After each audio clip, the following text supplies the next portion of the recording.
대세 상승장이 오면은 뭘 사도 올라간다 뭐 이런 얘기가 있는데 다 듣기 좋은 말이지 갈론만 가는 그런 시장이 꼭 반등장에서는 나오기 때문에 이 부분을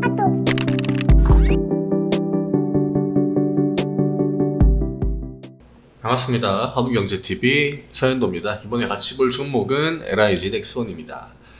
오늘도 역시나 시장이 예상한 대로 어제 미국 시장의 분위기를 그대로 전달받아서 약세장이 나왔습니다. 뭐 그렇게 지수가 막 투매성 움직임이 나왔다기보다는 그냥 하루 종일 계속 좀 내려가는 외국인과 기관이 하루 종일 양매도 포지션을 계속적으로 잡고 있었기 때문에 시장에 크게 턴을 할 힘이 없었습니다. 그래서 좀 답답한 약세장이 좀 진행이 됐고, 또 모두가 뭐 아시겠지만 뭐 CPI 발표, 그 다음에 우리나라 금리, 한국은행 금리 인상, 그리고 또 그 2주 뒤에 미국의 FOMC 금리를 몇 bp 올릴지 지금도 아직 말이 많은 상황인데, 일단은 지금은 75bp가 가장 예상치로 크게 좀 보여지고 있습니다. 오늘 100bp까지 이야기가 나왔는데, 글쎄요, 아직 뭐 확률치는 낮습니다. 한 10% 내외 정도를 보고 있고 75를 90 정도 보고 있습니다. 그렇기 때문에 75 쪽으로 아마 가지 않을까. 그리고 최근에 뭐 고용지표나 이런 것들도 괜찮게 나왔기 때문에 연준도 조금은 버틸 수 있겠다, 75로 올려도. 이렇게 아마 시장이 좀 당분간 큰 이벤트들과 엮여서 변동성을 크게 보이지 않을까 생각합니다. 오늘 LIG 넥스원은 마이너스 4.6% 나왔습니다. 예. 캔들을 보면은 일단 오늘 움직임 보겠습니다. 좋지는 않습니다. 당연히 오늘 같은 날은 좀 한 번 더 버텨줘야 되는 시장이었는데, 7만원 맞고 위쪽, 오늘 약세장이기 때문에 방산주들이 힘을 충분히 좀 받을 수 있는 상황이었거든요. 이 전과 같다고 하면은, 최근에 4, 5, 6월 이런 시장에서는 약세장일 때도 강한 모습을 많이 보여줬는데, 확실히 이 시장이 눈치를 많이 보고 있는 것을 LIG 넥스원에서도 저도 오늘 볼 수가 있었습니다. 한번 수급을 먼저 보고 이야기를 드릴게요.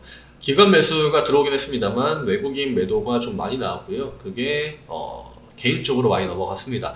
연기금은 살짝 매도를 했고요. 사업펀드 큰 의미 없고, 투신 매수했습니다만 금투가 또 매도를 나왔고, 오늘 매도 주체는 요 3개, 그 다음에 메인 주체 매수라고 하면은 투신. 그렇지만 외국인의 매도를 받아내기에는 기관의 매수량이 너무나 부족했다. 한국항공우주 한번 보겠습니다. 네, 오늘 역시나 음봉이 나왔죠. 지금 대장의 이 수급을 물론 봐야겠습니다만 차트가 좋지 않습니다. 오늘도 기관 매도 나왔죠. 대장 쪽에서 지금 계속 안 좋은 수급과 그로 인해서 당연히 차트도 따라오겠죠. 이 안 좋은 차트까지 나오고 있습니다.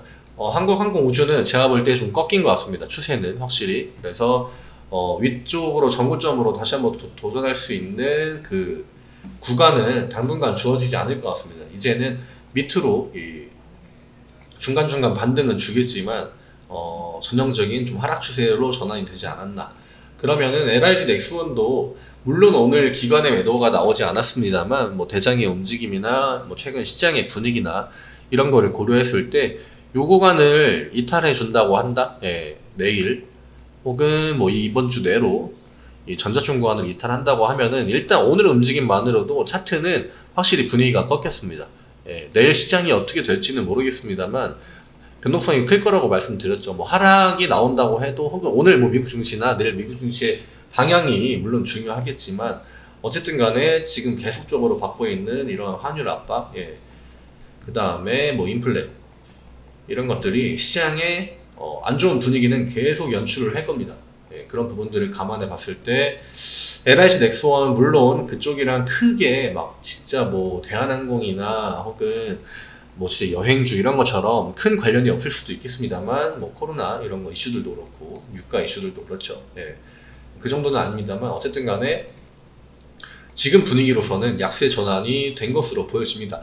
내일 진짜 뭐 양봉이 나와서 7만원을 회복해준다? 이러면은 한 턴 정도 버틸 수 있을 것 같거든요. 한 턴? 그렇지만 아직까지 기관 쪽에서 명확한 포지션을 보여주지 않고 있습니다. 눈치를 많이 보고 있어요. 기관도 그렇고 외국인도 그렇고. 특히나 오늘은 진짜 좀 시장이 좀 버틸 수 있을 정도로만 계속 야금야금 팔았거든요. 물론 뭐 지수가 마이너스 2%까지도 가고 막 큰 하락이 나왔습니다만 결과론적으로. 근데 장중의 포지션 자체는 매도를 찔끔찔끔 하루 종일 하던 시장이었습니다. 그 영향을 거의 다 받았다라고 봐야겠죠. 방산주들도 오늘은 예외가 되지 않았기 때문에 대장주가 무너지고 LIG 넥슨만 반등 나온다? 이런 움직임은 저는 아직까지는 그렇게 크게 기댈 만한 부분은 아닌 것 같습니다.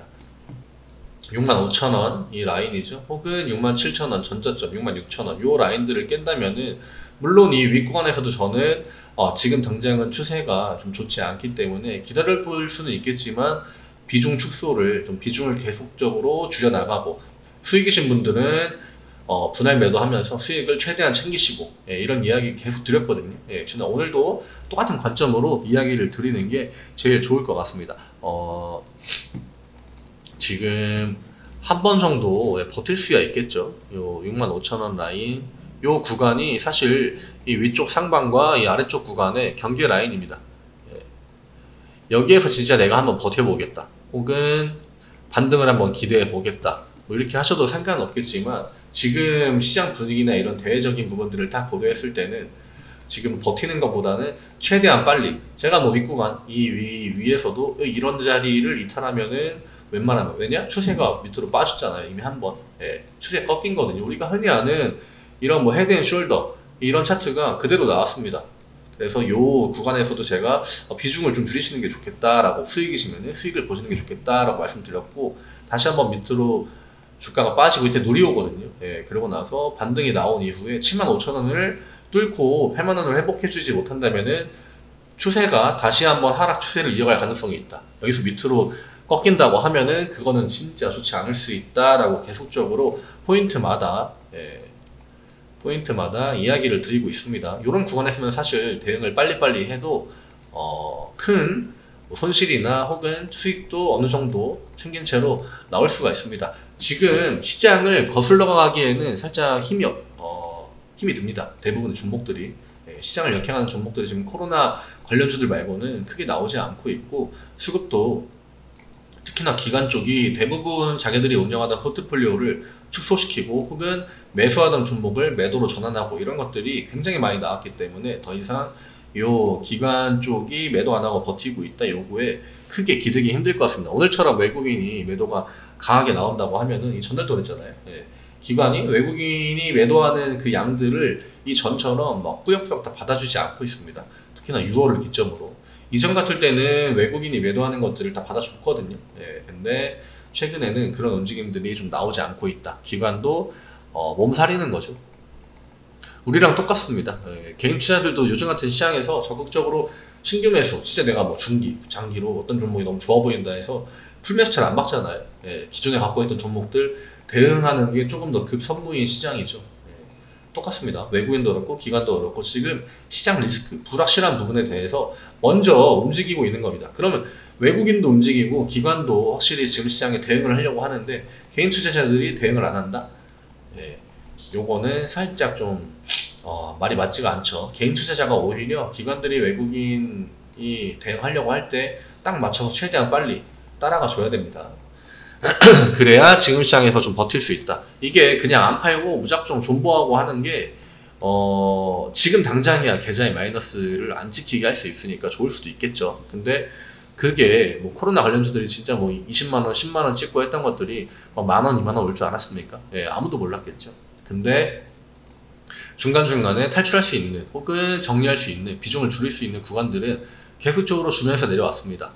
다만 마이너스 때문에 이거 내가 이미 한번 마이너스인데 다시 한번 반등 나올 것 같아서 이런 마음 때문에 정리를 못 하신 분들이 굉장히 많거든요. 근데 그런 종목들 진짜 뭐 최근에 코로나 관련주들이 오른다고 하지만 그 이전에 고점들에 비하면은 굉장히 낮은 구간에서 반등들이 나오고 있습니다.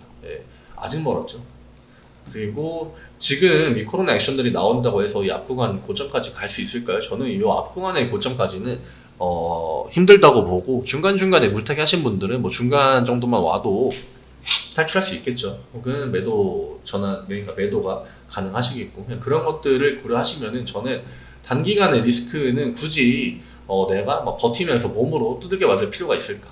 그런 관점에서 계속적으로 비중 축소 안내 드리고 있습니다. 차트가 불확실한 부분 보일 때, 수급이 이전과 다른 모습을 보일 때, 매수세가 강했는데 이게 매수세가 약해지면서 차트까지 약세 구간을 보여준다 하면은 저는 심리적인 마진으로서는 65,000원이 좀 포인트가 될 것 같습니다. 만약에 버티신다고 해도 요 라인을 지켜주는 것까지만 보시는 게 좋을 것 같아요. 지금 시장을 위다 아래다 함부로 베팅하지 않으시는 게 좋습니다. 딱 그냥 중간 자리에서 시장이 움직이는 대로 어떠한 이벤트들이 보여주는 그 결과가 시장의 방향을 끌어갈 거거든요. 그럼 그 방향대로 일단은 따라가셔야 됩니다.